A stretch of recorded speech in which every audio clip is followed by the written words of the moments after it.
And hello there, Peter Mansbridge here. You are just moments away from the latest episode of The Bridge. It's Wednesday. Smoke, mirrors, and the truth. Bruce Anderson.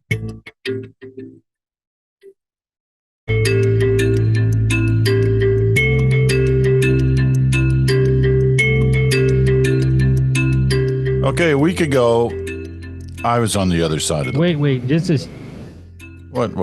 a second. Like the way they say my name in the introduction, it makes me sound like I'm crabby or angry or aggressive or something like that. You're Can you a say crabby, Bruce angry, Anderson? obsessive Bruce guy. Anderson. Bruce Anderson. Not Smoke, that mirrors, guy. and the truth. Bruce Anderson. Okay, here, we'll try it again here. Here we go. And hello there, Peter Mansbridge here. You are just moments away from the latest episode of The Bridge. It's Wednesday. It's such a pleasant day.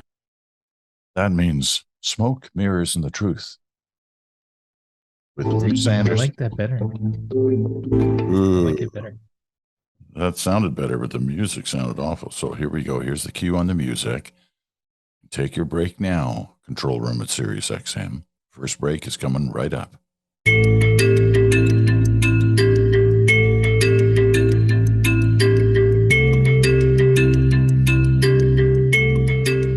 As I was saying before I was so rudely interrupted, a week ago, I was on the other side of the pond, but now I'm back in the homeland. Bruce is over there. And why is Bruce over there on the other side of the Atlantic? Well, you know, when I was leaving last week at Heathrow Airport, I bought one of these. There was no lineup at the coronation counter. I got my King Charles mug. I mean, everything seems, I don't know how it looks on camera there. It looks all backwards. Well, it looks like one of a kind. Probably you're the only person I in your got a town. deal on it. I got a deal. It was a half price coronation mug. So I guess you Look, must. I'm sure they're selling like hotcakes somewhere. I don't see it here in Dornoch yet, but I'm sure that actually I think that there's a fair bit of interest and excitement in the UK about this. So I'll be interested in a Saturday, kind of watching some of the festivities with some people here and kind of seeing how they feel about it. You'll be at a street party. You'll be wearing your red, white, and blue. You'll be hanging the bunting up. You'll be. I predict that by Saturday you'll be right into it because that's what happens. People get like suddenly really. I'm in observer mode. I'll be into observer mode. We'll see. I mean, they don't do this very often. Nobody knows exactly what this is going to feel like. No, they don't do it very often. They certainly haven't done it for a long time.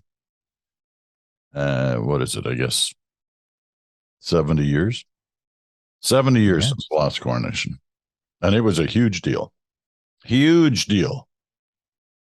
As I said, I mentioned, I don't know, a month ago, there were more than 100,000 people in the streets celebrating in Montreal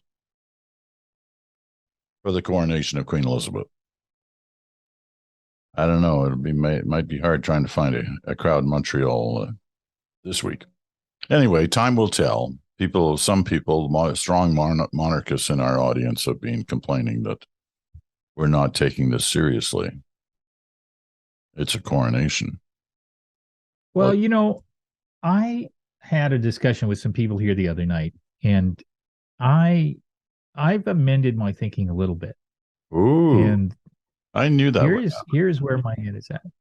I think that ritual and institution is an important part of how human nature works. Is that we do depend on having those things in our lives and in our political life too.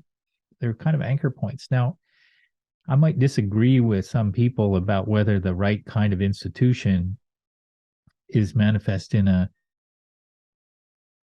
family that is supposed to have some sort of divine ordinance to play this role.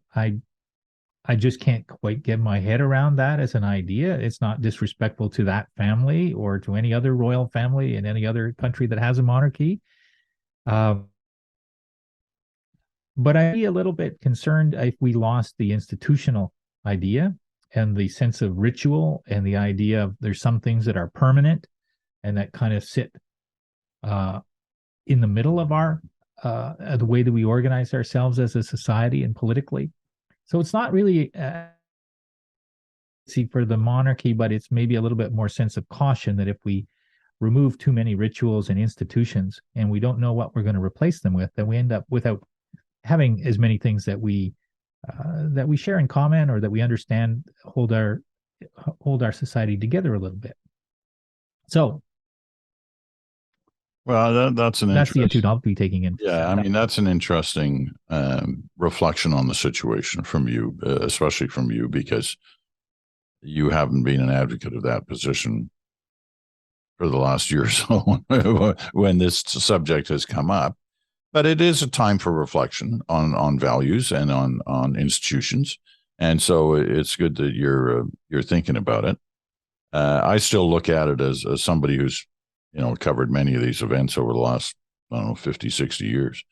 Um, it's a huge boon to the British economy. I mean, the royalty is worth millions, if Yeah, I not think it is. billions, I think it's yeah, to the British, no doubt. and so they, you know, that's just one of the reasons why they keep it going. Um, okay, enough on that. Let me move to one of the issues that has been at play here in Canada and Canadian politics in the last little while, and it revolves around a Conservative MP by the name of Michael Chong. He's from Southwestern Ontario, former cabinet minister, quit on a matter of principle in the Harper years, but has remained a staunch conservative, and he ran for the leadership of the party, wasn't successful there, but has always been extremely well respected, not from just within his own caucus, but by other parties as well. Well, Michael Chong rose in the House of Commons the other day to raise questions about the government and the Prime Minister's office in particular that had been told that there was an indication that his family was being spied upon and potentially harassed by the Chinese government. And Michael Chong's family extends beyond Canada back to China.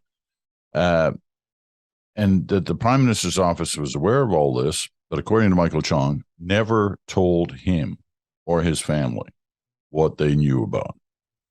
And there's a degree of outrage about that, and it crosses some ideological boundaries. I mean, there are people concerned about that should never have happened to anyone, let alone Michael Chong. What's your feeling about that? Well, first of all, let me just agree with you on Michael Chong. He's a very good person, a very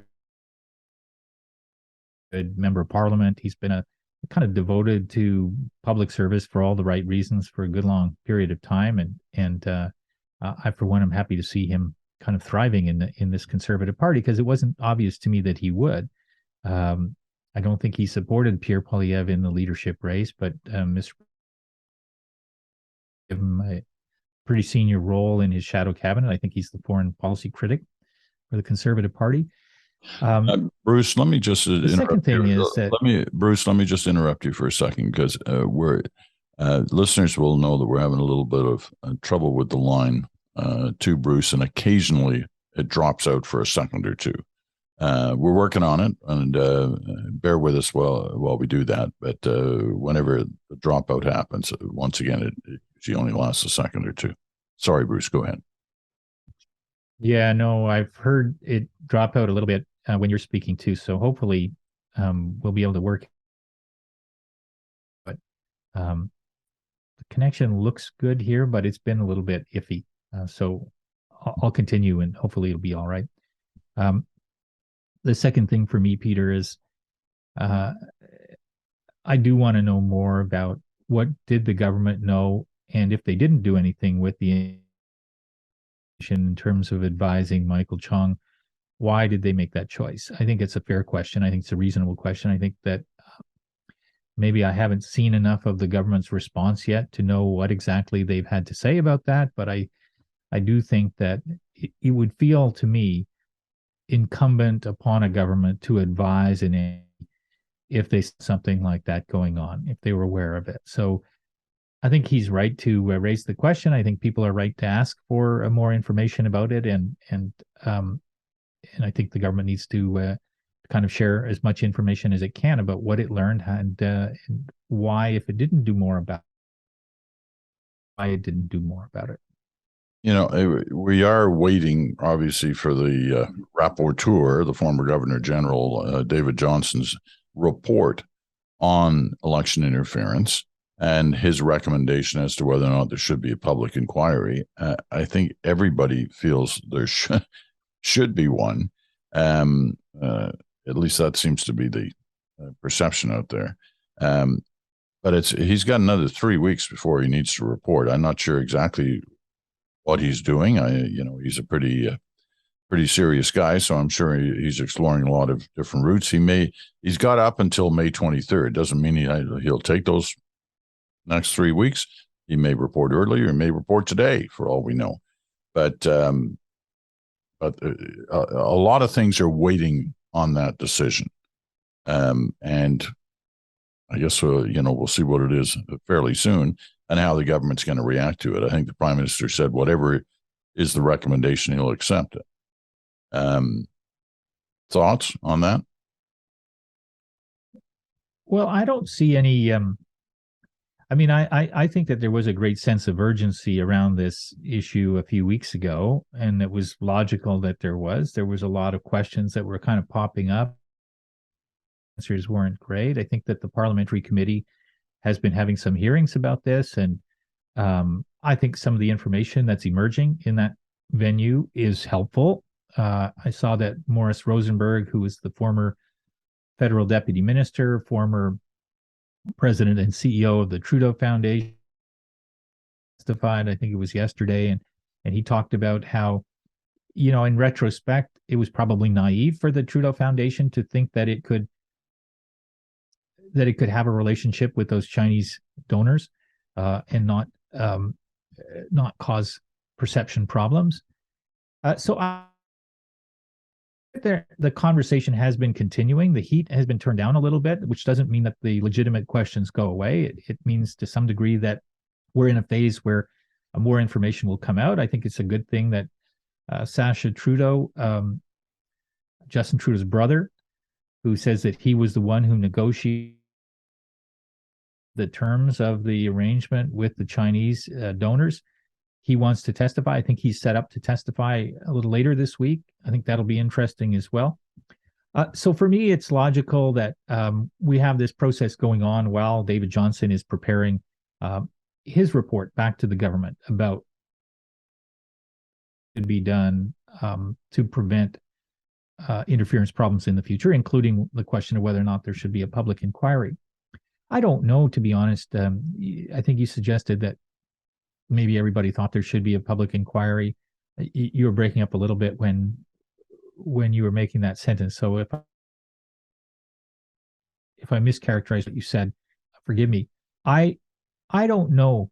I've been a little bit skeptical about the value of a full public inquiry, and then I was, we probably better have one because otherwise we'll never be able to restore enough trust in the systems that we have prevent interference. And now I'm a little bit more on the fence. I want to hear what alternatives he might have considered or might consider and recommend and see where we go from there. I definitely think the foreign interference question is a serious question. I know that some people testified that hadn't been a big problem in the past, and that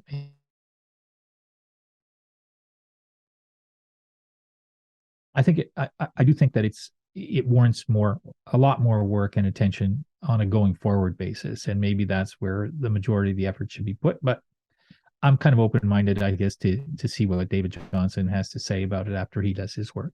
Okay. let's leave it on that. And once again, apologize for some of these hits we're taking on the line here. We're going to take a quick break. When we come back with some interesting data on how various decisions are made about whether leaders should do news conferences, should do speeches, should do interviews. Because some data that the New York Times has put together is interesting and shows a real pattern over the last, I guess, 30 years of how leaders, especially in the United States, are using those vehicles to get their message across. So we'll talk about that right after this.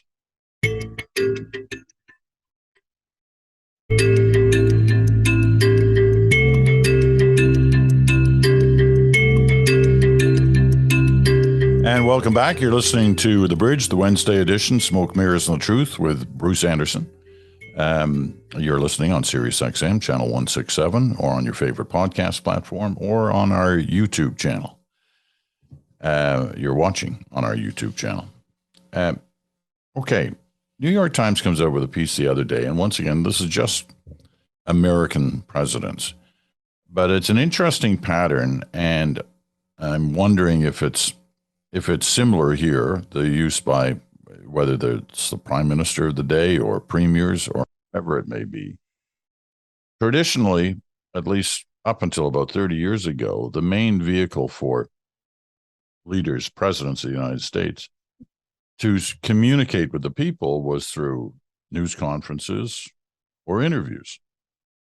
But the use of both those vehicles has lessened considerably. I mean, listen to these numbers. News conferences in the era of Bill Clinton, in the first 2 years of his presidency, 83 news conferences, almost one a week. Bush Sr., 67. So beginning of the decline, but still, that's a lot, 67. Obama, 46, big drop. Trump, 39. Bush Jr., 39. Biden, in his first 2 years, 21. Reagan, 14 news conferences. But with the exception of Reagan, a decline through each presidency. Interviews, the sit-downs, the one-on-ones, big interview with, network anchors, whomever. Obama, in his first 2 years, did 275. I'm proud to say I was one of them. Trump, 202. It's amazing you can get on Fox News that often. Clinton, 132. Reagan, 106. Bush Sr., 96. Bush Jr., 89. Biden, 54. So, I kind of hinted what I think those mean to me. What do they mean to you? Well, I generally think that what the political managers that help these presidents, and I suppose it's a little bit true for prime ministers in Canada as well, have come to conclude is that the formal press conference is not usually an opportunity to score points or to advance your agenda as much as it is a risk of a question coming at you that is going to be awkward and might steal the show and might, occupy more of the news hole. Obviously, there are exceptions to that when presidents have specific things that they need to address. They're involved in a war or they're dealing with a crisis or something like that. They're going to need to use the tools available to them that reach the largest number of people. But otherwise, I think the trend has been towards more curated and controlled exposure situations. So use these situations in a limited fashion where they're more likely to work. I don't want to say to your advantage in a partisan sense, but to your advantage in the sense of there's a specific subject that you need to deal with, whether it's COVID or something like that you can be reasonably assured that there'll be a lot of questions about that, and you can deal with quite a bit of information in that format. I think the other thing that occurs to me is I look at the list of the individuals on the U.S. presidential side that you rattled off there, is that for those whose sense of their own ability to communicate is really strong, or where the teams believe they're really good at this, they'll want them to do more of this. Obama certainly fits that bill. His people would have thought he's remarkably effective. He's, one of the best that perhaps we've ever seen. And so putting him in a situation where he's dealing with the press isn't putting him in very much risk, because he was very fluid and very quick and very effective in making his points. And the same thing in interviews. Trump, I think, is a different thing. Trump, for me, and I would sort of say the same thing about Clinton on the Democrat side, but Trump to me isn't there because his team thought, let's put him in front of journalists all that often. Let's kind of expose him to all kinds of questions, and let's see what happens. I think that this probably has more to do, the fact that he's relatively high on the list probably has more to do with the fact that he just loved to hear himself lecture the press, or lecture people through the press, or harass the press in press conferences. And he liked to do interviews because he, for the same reason that he tweeted so much. He has a lot to say, and he wanted to say it as often as he could. I don't think it was necessarily good for him to do it. I don't think it was politically advantageous necessarily, but that's easy for me to say. I think that he was a kind of a political failure for the Republican Party.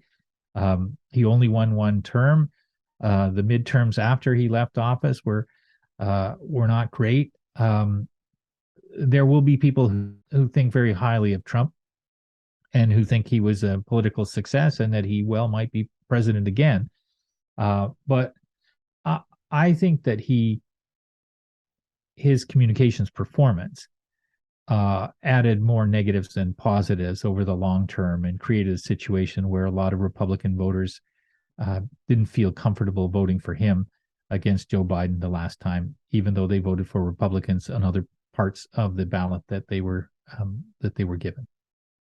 I've watched, as you have, many different prime ministers over the years, and their attitude towards the media, whether it's in a scrum or a formal news conference or a sit-down interview. I can remember when Pierre Trudeau was prime minister, and you can say what you want about him, and the people have very strong feelings both ways about Pierre Trudeau, those who remember those days. But he loved the duel of a one-on-one, whether that was in a news conference or in a sit-down interview.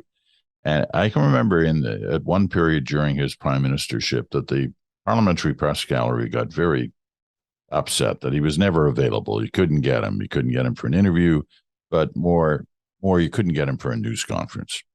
So after some back and forth on this with the parliamentary press gallery and the prime minister's office, they decided, okay, we will do a formal news conference once a week. I think it was a Friday that they decided to do it, a Friday afternoon. And so they started off, the room was packed, like it was like sardines. You just couldn't get in there.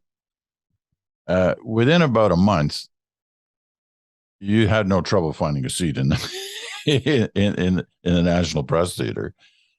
He kept coming, but the questions really didn't. And part of the reason was, unlike Trump, who would humiliate reporters, sometimes to the great delight of his supporters, but usually just he was being a jerk. Unlike Trump, Trudeau would dance circles around reporters, most reporters, not all of them, but most reporters, just by his knowledge of stuff, or his assumed knowledge, or his, alleged knowledge on different subjects. He knew how to speak. And he would poke back too, right? Oh, yeah. He would challenge them on substantive issues, and he liked that give and take. It was different from Trump. I agree with you. Yeah. But it was funny because you kind of watched it. Eventually died out, and and it wasn't because he wasn't interested in it. It was partly because the media said, "Okay, Uncle, we give up. We'll go back to our other ways of trying to challenge him on stuff, and some of them did. I mean, remember little Jimmy Munson, who ended up being a Liberal senator, basically got in a fist fight with Trudeau in his scrum in the on Parliament Hill. So there was those were different times. Um, anyway, the point I was eventually driving to on this is I wonder if those kind of statistics mean something to the people around Polyev, who's decided a very different kind of strategy in dealing with the media, about access, about who gets to interview him, if at all, about formal news conferences. That he may, he and his people may look at that and say, you know what, I don't need to do this. I just simply don't need to do it. Yeah, I think that is part of what happens these days is that I don't think, and you tell me if I'm wrong about this, Peter, I'm not sure that the press gallery operates as much as a collective force as might have been the case 20 or 30 years ago. I'm not saying that they don't occasionally band together if they feel that they've got a common interest that's being threatened by the way that politicians operate, but it does feel to me like a smaller and less kind of unified from the standpoint of what is journalism supposed to do with politicians. We've got one big chain that has one particular point of view. And I think it's probably fair to say that if you're a conservative politician, you feel like you can talk with post-media journalists whenever you want to, or they're going to carry your message even if you don't talk with them, because they've kind of declared that they have a point of view about conservatives versus liberals. With respect to other media, I think it's a little bit more hit and miss. There are some interview situations where I think that people who are involved in and around politics like doing longer form interviews. I think Rosemary Barton does a good job with interviewing people on her show. It's a little bit longer format than some of the shows. I watched Vashi Capello's interview Mark Carney the other day, and I thought that was a really effective interview, quite an interesting interview. I think it was about 15 minutes long. I think those settings are better for today than scrums. I think scrums sort of have a feeling of kind of chaos a little bit, or there's a kind of a built-in aggression and defense in them that maybe the journalists like it that way. The politicians generally won't. And if you're Pierre Poilievre, you've got the additional question, which is that you've got so much you've got a lot of resources. I saw the latest indications of the fundraising success of the Conservative Party relative to the Liberal Party raised a lot more money, a ton more money. So they've got ways to reach people that don't require participation in those traditional media settings. And I think that, Pierre Poilievre he likes to deliver his message without interruption and with lots of kind of energy and surrounding context. And the more he likes that and the more effective he thinks he is at that, and he is effective to some degree, I think the more hesitant he is probably to put himself in situations where journalists will challenge and challenge and challenge and challenge again, because I think he thinks that he doesn't need that. And it's probably true to say that Justin Trudeau also thinks that he doesn't need it, but he may need it a little bit more right now because he does need to find some sort of more traction, I think, with voters, and a message that they feel is refreshed for the times. I was talking to Rick Mercer the other day on the program, on the Monday edition of The Bridge. If you missed it, you should go back and see it or listen to it, because he was great, as he always is. But he was talking about how he watches the Poilievre videos, the ones he does where he's walking around, yes, talking, and of course, Rick says he's just stealing my thing, right? This is like my old rants. But he did say, he said, look, it's clear that he doesn't agree with Poilievre on a lot of stuff, but he does think that he's very good at doing those videos. Yeah, so do very, I.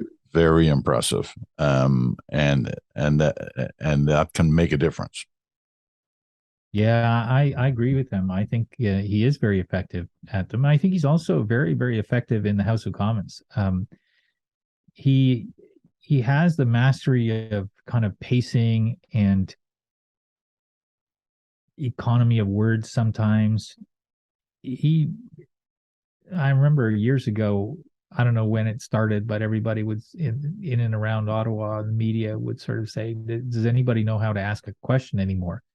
Um, remember, people started using notes and that sort of thing, and it just turned something that had this great chemistry and dynamic and a sense of drama into something that really felt dull. And part of it was the TV cameras were coming in, and people didn't want to, I think, mess up in front of even more people than uh, used to be around in the gallery. Um, but when Pierre Polyev gets up, I don't see any notes, and I don't see him fumbling for words. I don't see him having any trouble figuring out what point he wants to make. And in that sense, I think he is one of the very most effective opposition leaders I've seen in the House of Commons in all the time that I've been watching it. I don't know if you would kind of rate him that highly, but what do you think? Listen, I think he's got classic street smarts. He knows how to ask a question. He knows how to um, formulate a comeback. He's not so good on defending his own position often, and Yeah. he ignores it and stays on the attack.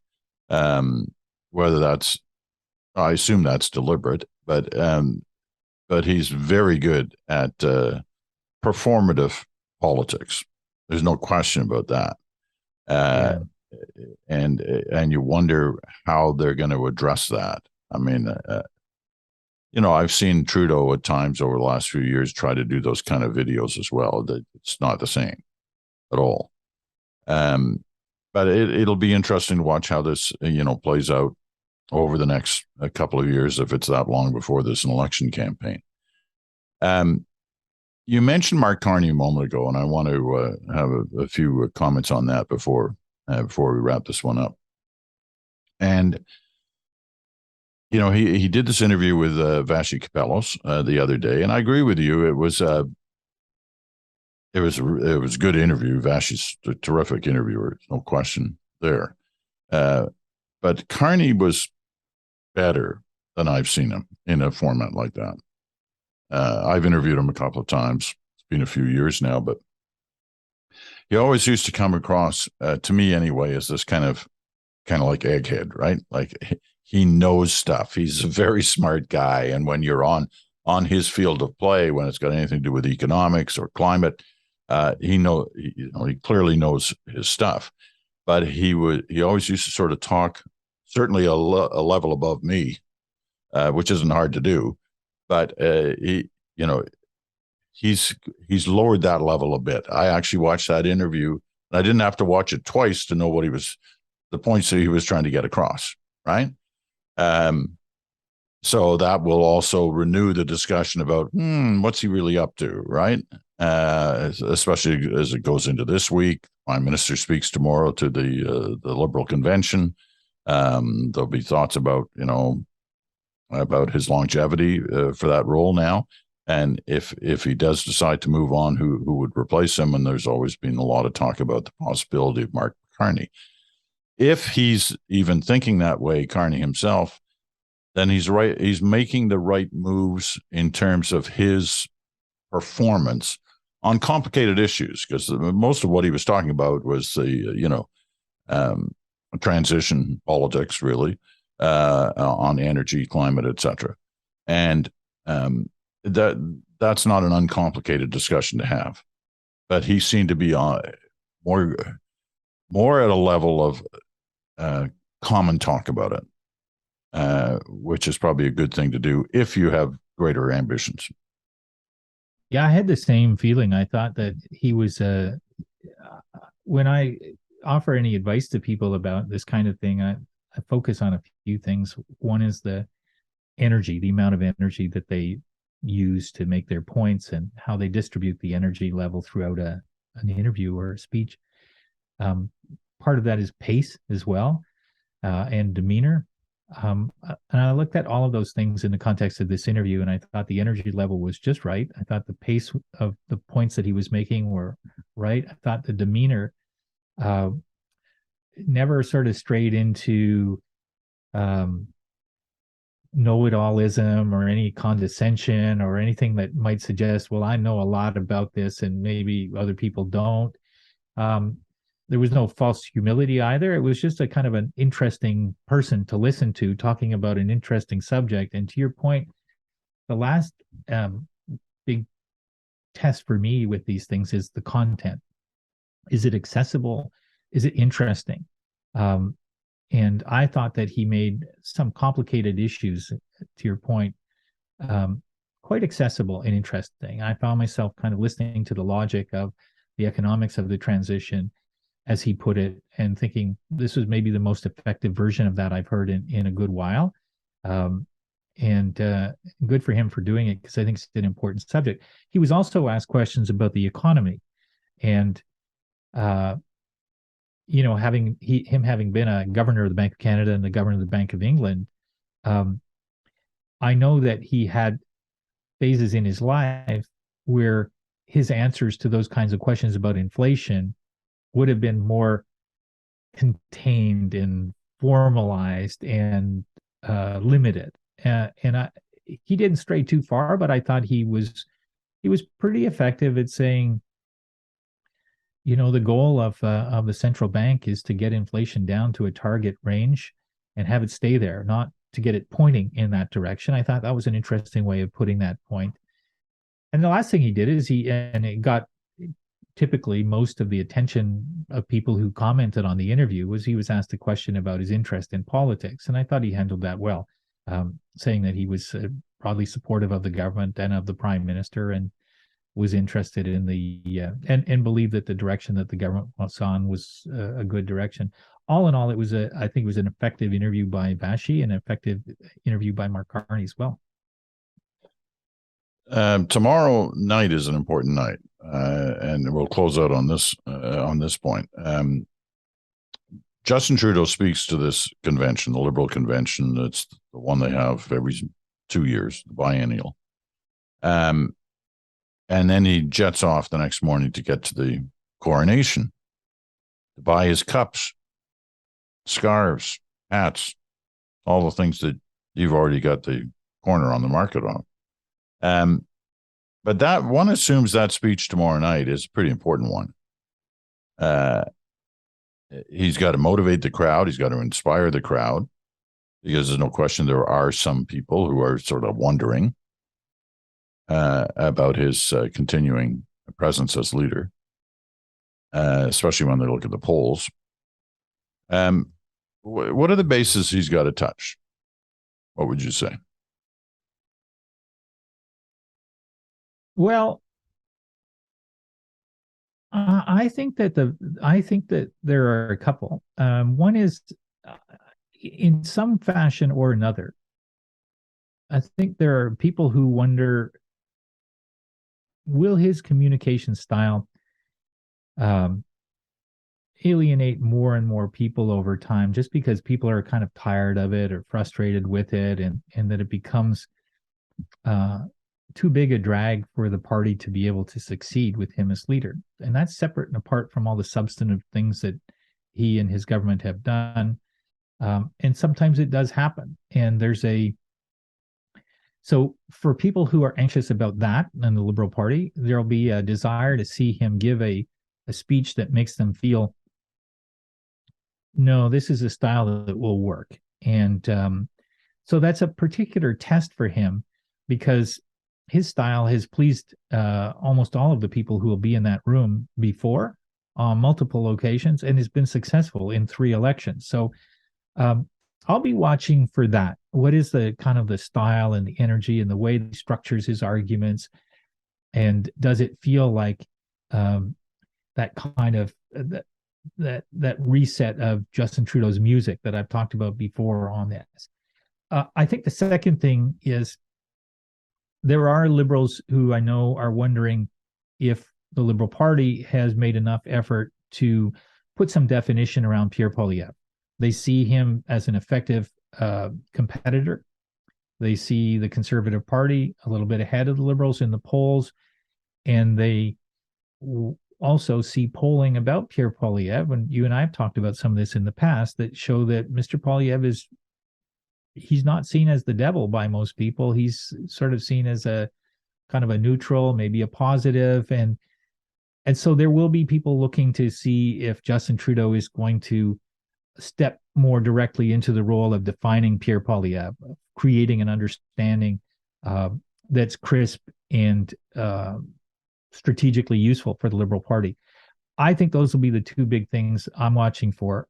I think later in the year, maybe there will be a question of what's the government's agenda, what's the plan from a policy standpoint that's fresh. And there's a little bit of talk about a speech from the throne in the fall. I don't know whether that'll happen or not, but I don't expect to see that be the focus of his speech tomorrow. I think it'll be more his communication skills on display, and also a definition effort of Pierre Poilievre. Oh, you've got me so excited now. A speech from the throne in the fall. I don't know whether I can wait that long. Well, you're a big throne guy, and you'll have your cup. You can. They should bring the king over to do the speech from the throne.